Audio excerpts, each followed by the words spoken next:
So, about 5 months ago at Flightsim Expo in Rhode Island, Moza debuted their Moza flight ecosystem.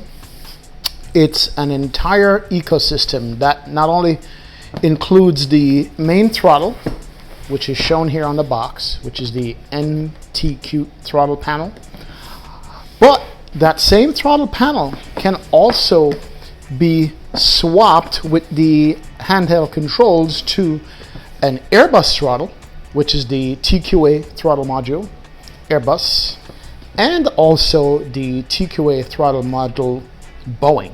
So we get a main throttle system, and we also get additional throttle handles that you can swap out. Where have we seen this before? This is something similar to what's taking place right now with the Bravo throttle, but what they're aiming to solve is not having to swap out a base, just like the Bravo, but swap out the handles on this thing. So we're going to take a look at this today. They did send this copy over for review, and that's what we're going to be doing today. And what is in the box for this thing? Here is the base. Wow. We'll talk about size in a second, but let me just count. It comes with 1, 2, 3, 4 axes. Interesting. And some of these axes have detents to it as well. So the two center ones, a couple of things I noticed right away. No detents. And one on the end does have a detent, like for maybe a flap handle or a speed brake handle or a Airbus handle or something. That's interesting. Come with a whole set of knobs. You have a gear lever here on it, and you have what looks like assignable switches, and a toggle trim switch that resets to center, and you have maybe what can be used as a brake, auto brake for like a Boeing. You got some knobs here that's free rotating 360 degrees, and you have buttons as well on it. The base is heavy. It is a heavy base. Not a large base. Here's my hand. My entire hand can take up this base. So it's not a large base like the Bravo itself. More likely the Thrustmaster TCA base without the side panels we're talking about size. It is plastic or plastic feel with the Moza embossed over there. Has rubber feet, so you can put it down on the desk and not slide.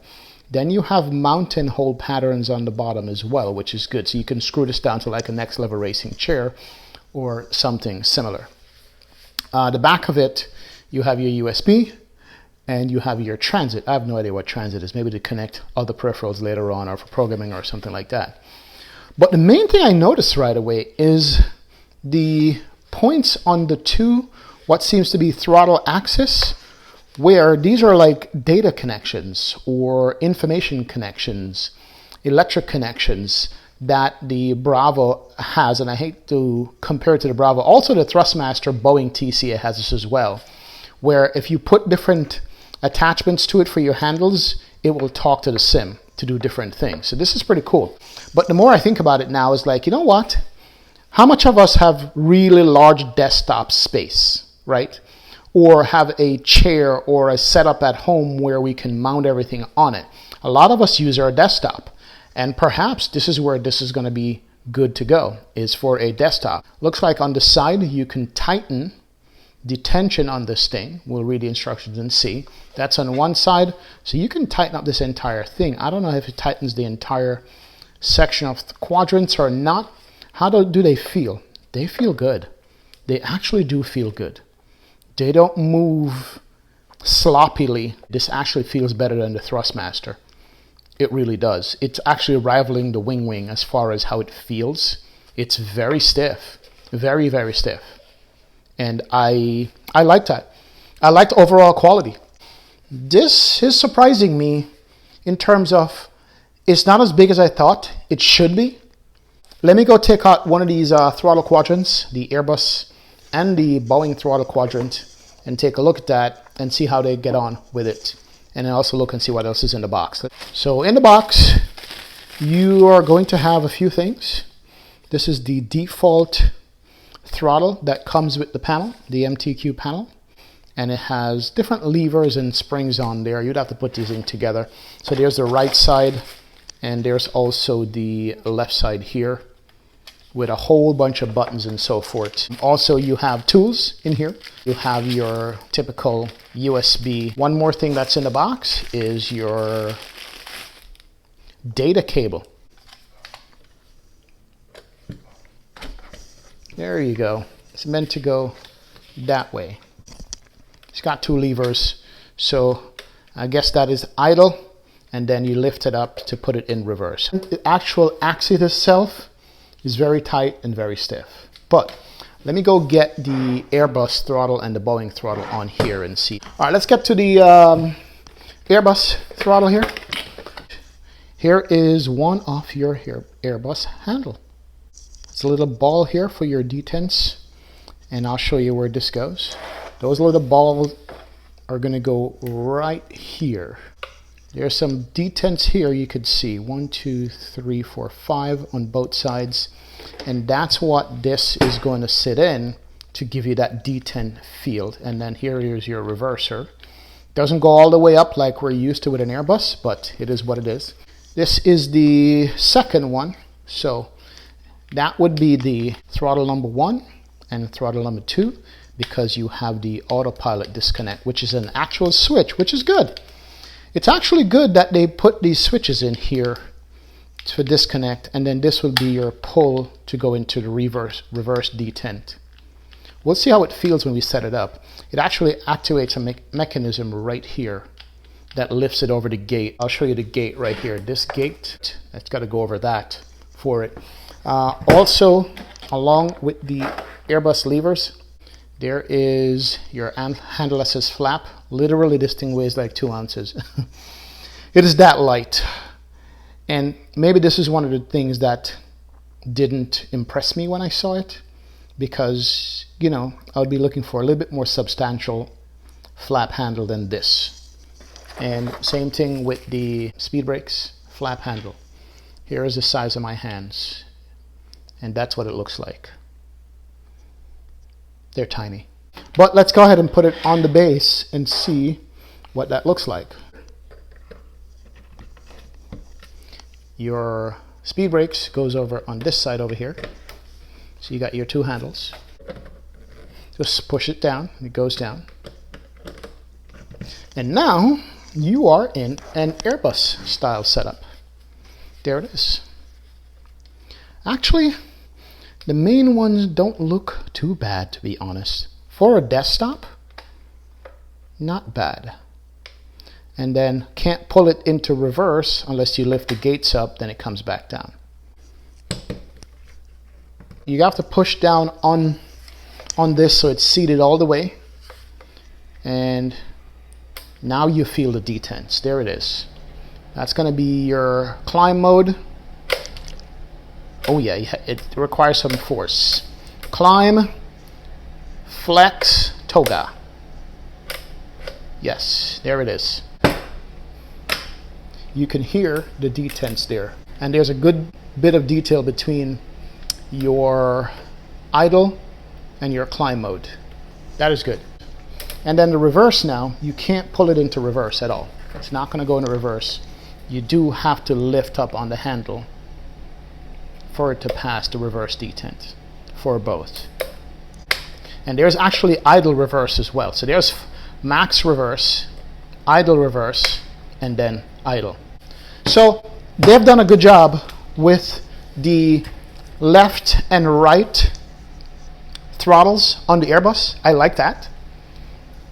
Now, speed brake handle. This is where I wish it was the same shape, at least, of the original one on the Airbus.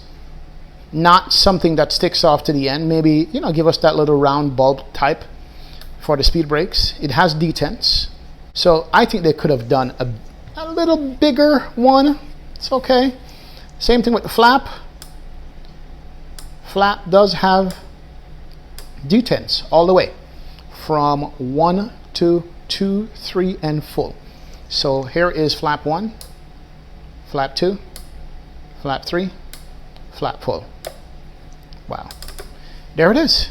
That is your Airbus throttle. If you just have a desktop setup, I agree it's suitable for that. And is it better than the Thrustmaster, who everybody's comparing to the Thrustmaster? Thrustmaster has more detail when it comes to the speed brakes and the flap handle, but this throttle 1 and 2 feels better than what the Thrustmaster felt like. Has a more premium feel to it. Let's get into the Boeing.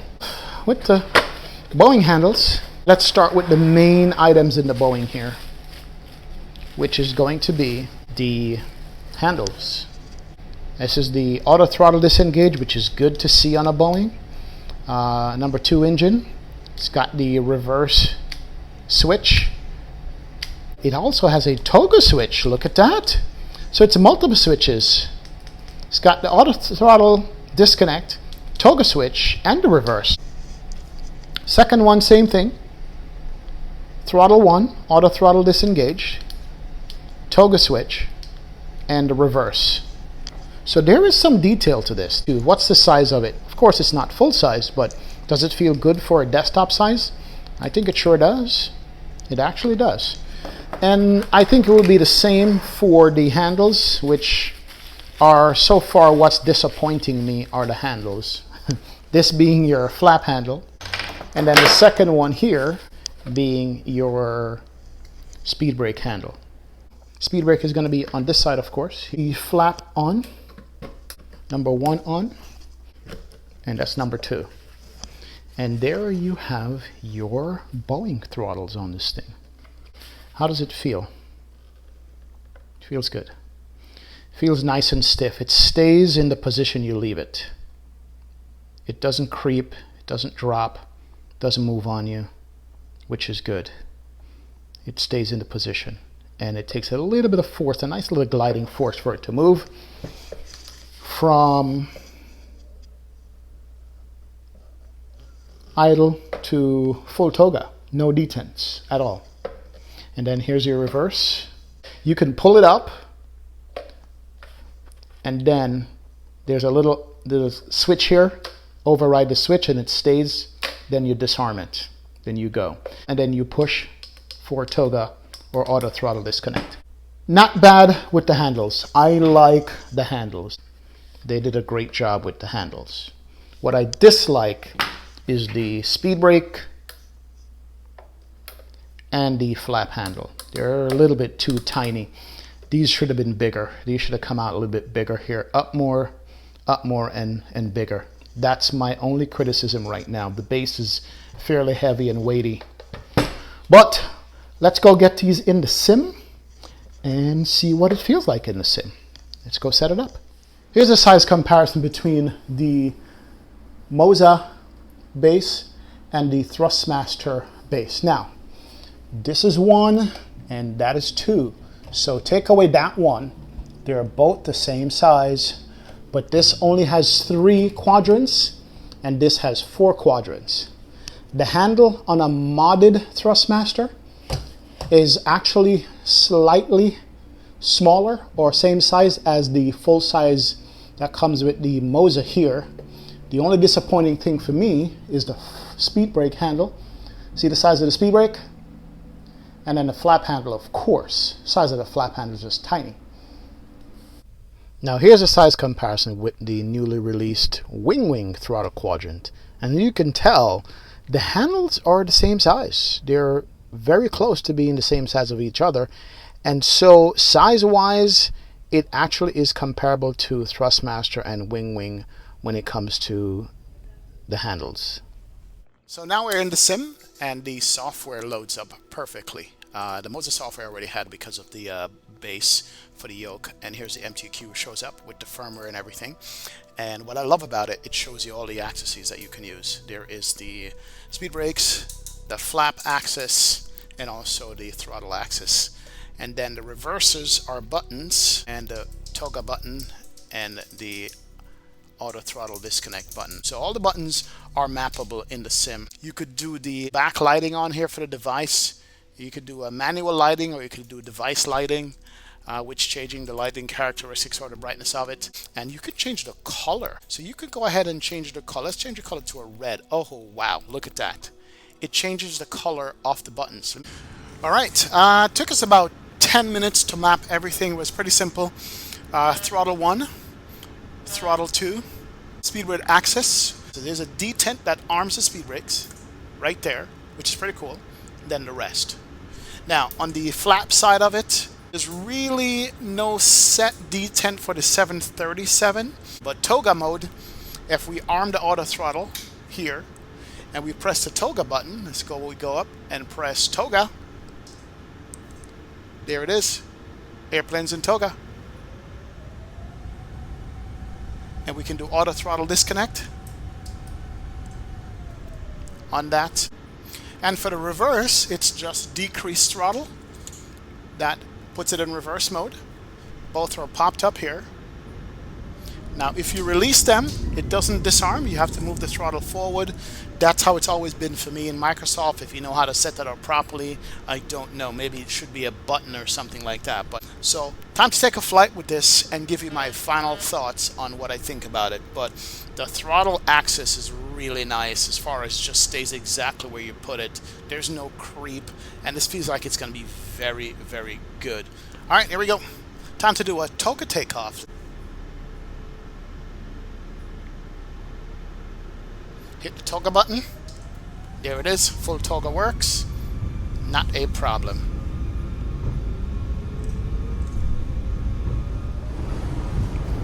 V1. Let's go. Off the ground we go.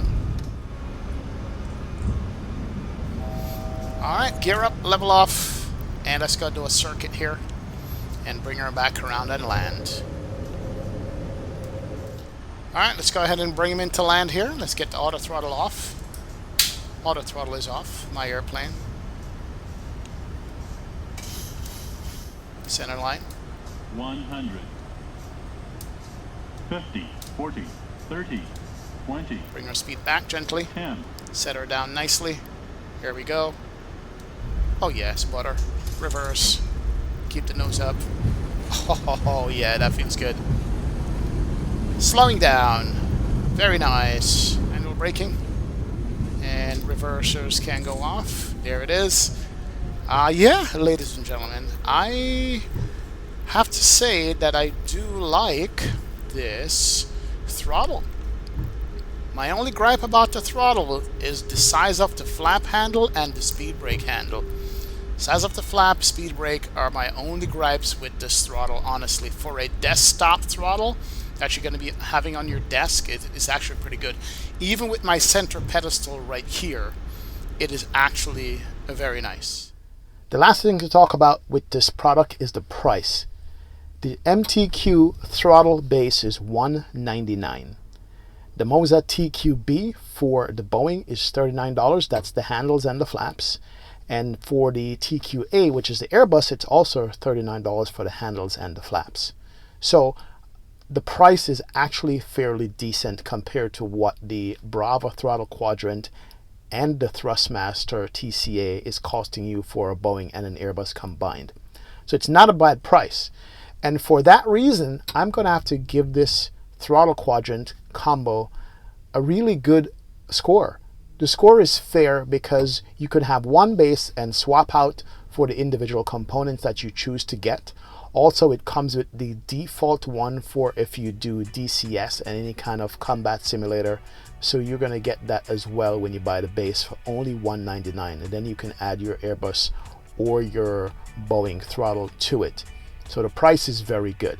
My only gripe again is the flap handles could have been a little larger than they are. However, this does leave room in the market for third-party developers who want to make different style handles for this base, including the flap and speed brake handles, and that will make it compete with the Bravo Quadrant and also with the Thrustmaster Quadrant. I think the Wing is in a different category by itself because that's for a full-size sim. But that's my opinion on this. I really like it, and it's worth a look and worth a shot. Shout out to Moza for sending a review copy for us to review. Thank you guys so much. I'll see you on the next one. Thanks.